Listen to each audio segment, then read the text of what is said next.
அஸ்ஸலாமு அலைக்கும். நம்ம இன்னைக்கு பீஃப் ஃப்ரை எப்படி செய்யணும்னு பார்க்க போகிறோம். அதுக்கு எண்ணெய் தேவைப்படாது. நம்ம குக்கரில் போட்டு அவிக்க வேண்டிய அவசியம் இல்லை. உங்களுக்கு ஆப்ஷன் தான், எண்ணெய் வேணால் வித்துடலாம்.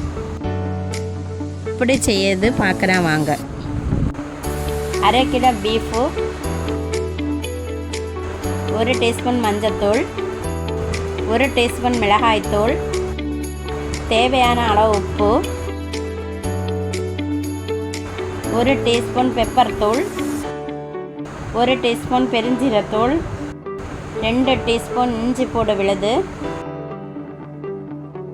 1 டீஸ்பூன் கரம் மசாலா இவ்வளோ போட்டு மிக்ஸ் பண்ணி ஒரு 10 மினிட்டு ஊற வைத்து விட்டு அதே பாத்திரத்தில் தான் நம்ம இன்றைக்கி ஃப்ரை பண்ண போகிறோம்.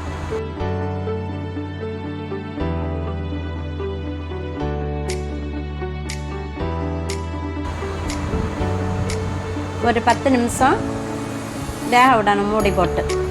அப்போ மூடி போட்டு வேகும்போது அந்த இறைச்சியில் தண்ணி ஊறி அந்த தண்ணியிலே அந்த பீஃப் வேகும்.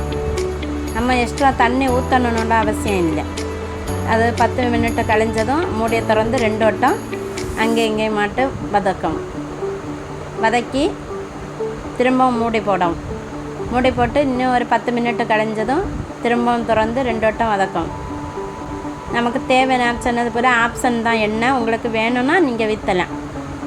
2 டீஸ்பூன் தேங்காய் எண்ணெய் ஊற்றினா நல்ல மணமாட்டும் டேஸ்டாட்டும் இருக்கும். 2 டீஸ்பூன் தேங்காய் எண்ணெய் ஊற்றி